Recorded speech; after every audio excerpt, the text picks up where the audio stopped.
Je vous donne un autre exemple. Alors, ça va être le même principe, c'est exprès dans cette Larocare Session qu'on voit des solutions, des situations différentes euh, sous le même angle, qui sont ces quatre fameux moments. Et je prends un CRM. Dans un CRM, c'est quoi le modèle de base? C'est que j'ai des prospects à suivre. Je connais un nom et un nom de société, un nom de personne, un nom de société. C'est des prospects. Il y a peut-être une source, ils viennent du site web, d'un réseau social, d'un appel téléphonique. J'ai peut-être un email pour chacun. Une personne responsable, c'est-à-dire un vendeur. Une taille de deal, par exemple, on pense qu'on va gagner 10 000 euros si on vend quelque chose à Colin. Et une étape de prospection, et puis depuis quand est-ce que ce prospect est dans cette étape. Donc on est sur une modélisation assez simple d'un fichier Excel qui ressemble un peu à un CRM, c'est des prospects qu'on suit. Et on va regarder ces quatre moments. Le moment de collecte, qu'est-ce qu'on va faire? Une des choses qu'on peut vouloir voir et à parler en équipe si on est plusieurs. Donc ici, je ne suis plus un freelance tout seul, je suis par exemple dans une équipe avec Marc et on fait de la prospection ensemble. C'est de voir arriver, soit parce que quelqu'un a créé la carte sur son téléphone pendant qu'il était sur un salon ou parce que ça a envoyé un mail. On peut discuter de oh, tiens, ça c'est les dernières personnes avec lesquelles on a parlé. Qu'est-ce qu'on a mis ici comme filtre? Les prospects qui ont été créés jusqu'aux 7 derniers jours. Donc en permanence, on a ici dans la collecte. Je peux évidemment créer des cartes, comme tout à l'heure, je ne remontre pas. Et si elles viennent depuis l'application mobile, elles vont apparaître ici en réunion d'équipe. On peut dire, bah oui, donc Mélissa, ah oui, qui, voilà. Et la question évidemment, c'est s'il y a des prospects qui arrivent et qu'on ne sait pas qui doit s'en occuper. Dans la période de collecte, donc on est entre la collecte et la stratégie, hein, c'est de dire, bon, c'est nouveau, il faut bien dire, tu sais, ça c'est plutôt pour toi. Ah oui, tiens.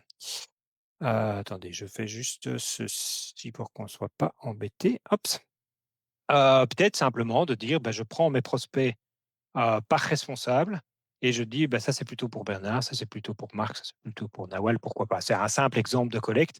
Même principe que tout à l'heure, mais plutôt que de le faire par client, on avait tout à l'heure, ici c'est dans l'autre sens. C'est on voit des prospects arriver et on les distribue dans l'équipe.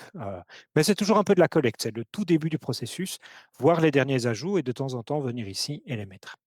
J'ai exprès remplacé opérationnel et stratégie, pourquoi pas. Pourquoi? Parce que comme ça, je vous montre d'abord plutôt le pipe. Donc, bon, on est dans un CRM, hein, donc classiquement, on va passer de contact à est-ce qu'il est qualifié ou pas, est-ce qu'on a programmé une démo, est-ce que la démo est faite et est-ce qu'à un moment, je suis content, il y a une vente qui est faite. Donc, l'ARO, donc on est sur un Kanban, hein, donc on a exactement avec un processus un peu différent, donc on peut choisir évidemment les colonnes ici, mais on est dans ce principe du Kanban où on déplace les cartes de la gauche à la droite parce que ça correspond au processus qui avance. Si on regarde des filtres typiques ici, on a pris des prospects. C'est exprès que j'ai mis les quatre étapes et c'est ça qui fait qu'ici, si je drop une carte ici, elle va disparaître. C'est simplement parce que je n'ai pas choisi le filtre vente faite et donc je ne les vois pas.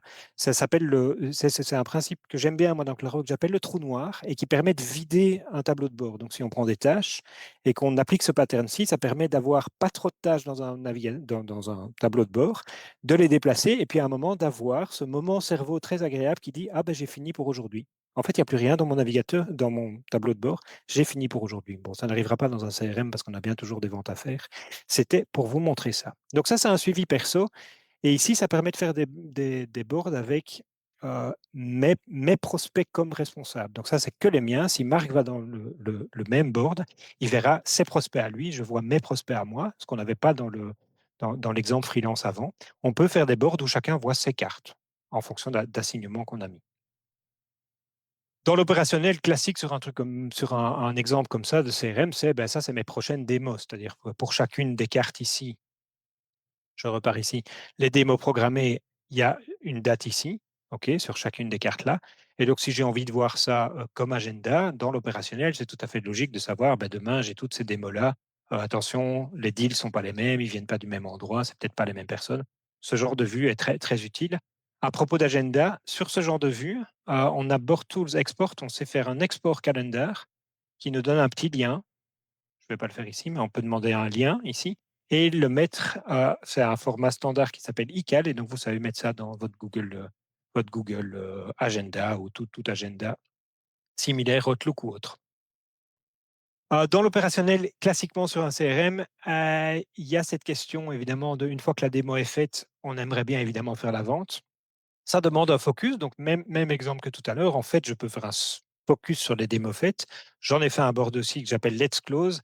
Bah, mettre de l'énergie ici pour les montants, pour faire les ventes, ça vaut toujours la peine d'aller dans ce Let's Close, donc de faire les prospects pour lesquels on a fait une démo dont je suis responsable. Et c'est là que peut-être c'est le plus utile au niveau opérationnel de mettre un peu d'énergie, c'est d'essayer de convertir évidemment ces clients après la démo s'ils étaient convaincus.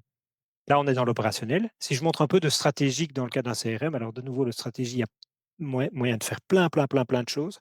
On en fera des claroqueurs spéciales session dédiées à ce sujet-là.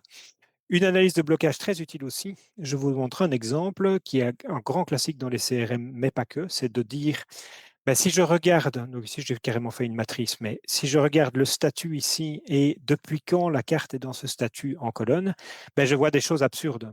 C'est normal, c'est des données random que j'ai demandé à ChatGPT, mais en fait, je vois ça dans beaucoup de processus d'entreprise.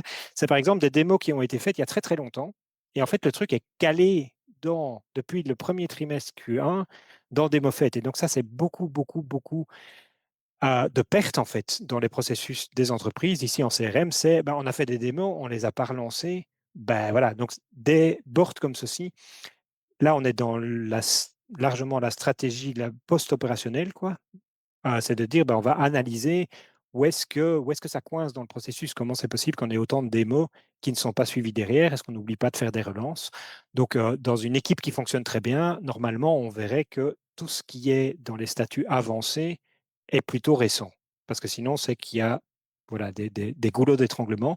Alors ça demande évidemment un petit peu, donc les boards de stratégie, c'est pour ça qu'on en fera des Clarocare Sessions dédiées, ça demande évidemment un peu de réflexion sur le process. C'est là qu'on amène du lean, de l'agilité, des choses comme celle-là, pour fluidifier les processus et être sûr qu'il y a de la génération de valeur à l'arrière du processus, donc dans les dernières colonnes là-bas, d'être sûr que les cartes qu'on démarre, donc ici des CRM pour lesquels on fait des démos, qu'on soit sûr que ça amène à une décision. Soit il n'est pas qualifié, soit on abandonne, soit on fait la vente. Mais il faut que ça avance, quoi. Et donc on sait faire des boards de stratégie là-dessus. Si on prend un exemple de communication sur un CRM, bah, globalement, il y a deux choses. Et donc, on revient avec cette notion de boucle de feedback. Les succès récents, pourquoi? Parce que simplement, on a envie peut-être de féliciter les gens. Bon, alors, ça, ce n'est pas des vrais chiffres. Vous ne devez pas me féliciter d'avoir fait 177 000 euros la semaine passée pour Rockler Records. J'aimerais bien, mais pourquoi pas?